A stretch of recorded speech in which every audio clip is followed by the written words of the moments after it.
پاکستان کی معروف اداکارہ ماہرہ خان کو برطانیہ کی پارلیمنٹ نے ان کی فنی اور خواتین کو بااختیار بنانے کے لیے خدمات کے اعتراف میں انہیں ایوارڈ سے نوازا ہے۔ اداکارہ ماہرہ خان کی انٹرٹینمنٹ انڈسٹری اور خواتین کو بااختیار بنانے کے لیے کی جانے والی کاوشوں کو برطانیہ کی پارلیمنٹ کی جانب سے سراہا گیا ہے اور انہیں لائف ٹائم اچیومنٹ ایوارڈ سے نوازا گیا۔ برطانیہ کے رکن پارلیمان افضل خان کی میزبانی میں منعقد ہونے والی ایک تقریب میں ماہرہ خان کو ایوارڈ سے نوازا گیا۔ تقریب سے خطاب کے دوران ماہرہ خان کا کہنا تھا کہ اپنی تعریف پر خوش ہوتی ہوں لیکن سیلف میڈ کہلانا پسند نہیں۔ میری کامیابی میں والدین، ٹیچرز، مینٹور، ساتھیوں اور مداحوں کا بہت بڑا کردار ہے۔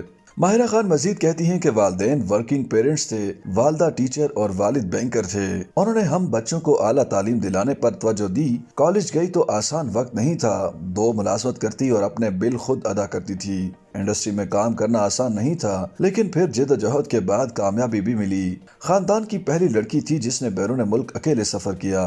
فلم انڈسٹری کے حوالے سے بات کرتے ہوئے ماہرہ خان نے کہا کہ پاکستان کی شوبز انڈسٹری نے گزشتہ چند برسوں میں نمایاں ترقی کی ہے۔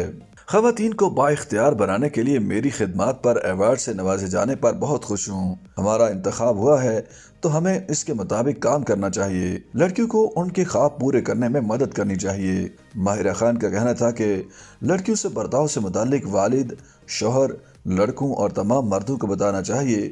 میرے بھائی نے خاموشی سے میری زندگی کی کامیابی میں اہم کردار نبھایا ہے۔ اداکارہ ماہرہ خان نے اپنے ایوارڈ کو social media website Instagram کی سٹوری پر بھی شیئر کیا۔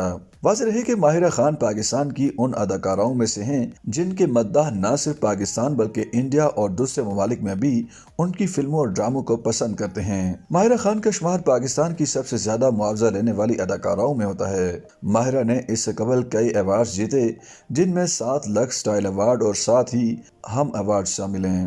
ماہرہ خان نے بین الاقوامی سینما میں بھی اپنی اداکاری کے ذریعے نمایاں مقام حاصل کیا۔ دی لیجنڈ آف مولا جٹ اور بالی ووڈ فلم رئیس جس میں ماہرہ خان نے انڈین اداکار شاہ رخ خان کے ساتھ کردار نبھایا تھا، انٹرنیشنل سینما میں ان کی کامیاب فلموں میں سے تھیں۔ اداکاری کے علاوہ ماہرہ خان خواتین کے حقوق، پناہ گزینوں کے بحران اور بچوں کے استحصال اور جنسی ہراسانی جیسے مسائل پر آواز اٹھاتی ہیں۔ ماہرہ خان نے سن 2019 سے یونیسیف کے ساتھ بھی کام کیا لیکن وہ 2019 میں پاکستان میں افغان پناہ گزینوں کے لیے یونیسیف کی قومی اور عالمی گڈ ول ایمبیسڈر مقرر ہوئی تھیں۔ یوٹیوب پر گوگلی نیوز دیکھنے کے لیے youtube.com کی سرچ بار میں googly news T V type کریں۔ گوگلی نیوز کے پیج پر سرخ رنگ کے سبسکرپشن والے بٹن پر کلک کرنا نہ بھولیے۔ یوٹیوب پیج پر اپلوڈ ہونے والی ویڈیوز سے باخبر رہنے کے لیے بیل آئیکن پر کلک کیجیے۔ آپ کو ہر نئی ویڈیو کے بارے میں نوٹیفیکیشن موصول ہو جائے گا۔